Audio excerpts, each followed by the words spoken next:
بابر جدون صاحب د ګدون پښتو ادبي جرګې ګندب صدر زمونږ د پروګرام مشر میلمه هغه په خپل دې شعر باندې راغواړم چې مونږه مقدار ته نه معیار ته ګورو، مونږه مقدار ته نه معیار ته ګورو، مونږه مالدار ته نه اشغار ته ګورو، او خلک خو ګرځي غټو غټو پسې، مونږه د ښه خلکو کردار ته ګورو. بابر جدون صاحب.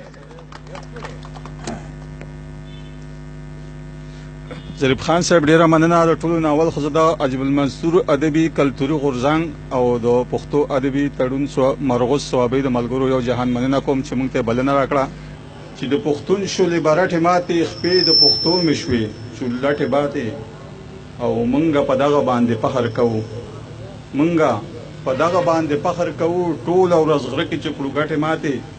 مننه. او شوبه تبا چاله به هیڅ نه کړو، شوبه تبا چاله به هیڅ نه کړو، کړو که یو بل لاس او مټې ماتې. مننه ظریف خان صاحب. شوبه تبا چاله به هیڅ نه کړو، کړو که یو بل لاس او مټې ماتې. او نه مې تعلیم شته نه هنر په لاس کې، نه مې تعلیم شته نه هنر په لاس کړې، کړې مزدورۍ مې د ملا پټې ماتې. مننه. او موږ به تر څو یو بل ته کندې کنو، موږ به تر څو یو بل ته کندې کنو، موږ به در کمې خورو د جټې ماتې. مننه. موږ به تر څو یو بل ته کندې کنو، موږ به تر کمې خورو د جټې ماتې. او د پښتنو خپلو کې هېڅ په بیسه، د پښتنو خپلو کې هېڅ په بیسه دي یو بل ته په زړه بټې ماتې.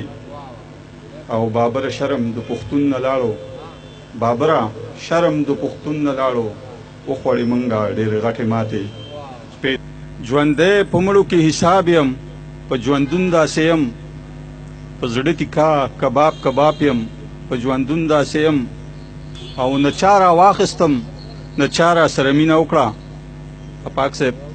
نه چا را واخیستم نه چا را سره مینه وکړه، زه د پښتو هغه کتاب یم، په ژوندون داسې یم.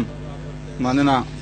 او ژبه لرم وجود لرم خو بیا هم هېڅ نه لرم، ژبه لرم وجود لرم خو بیا هم هېڅ نه لرم، یو بې تعبیره غوندې خواب یم، په ژوندون داسې یم. مننه. کلام دی.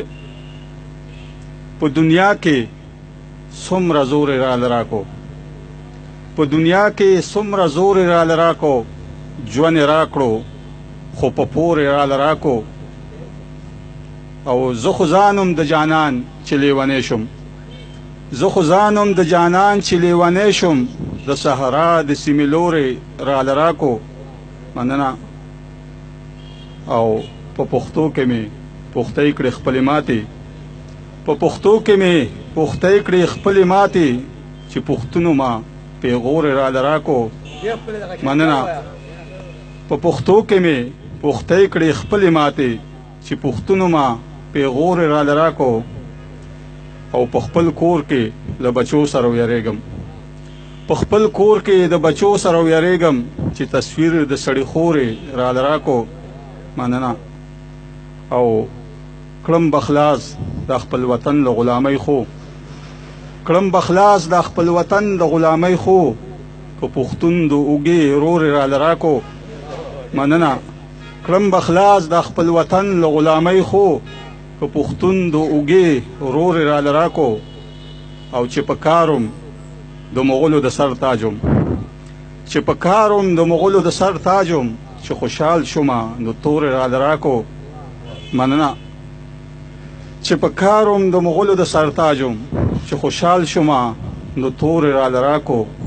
او زه بابر که پولادي وم بې معنی وم، زه بابر که پولادي وم بې معنی وم، توره ډال شومه چې اور یې راله راکو. ټول یو جهان مننه.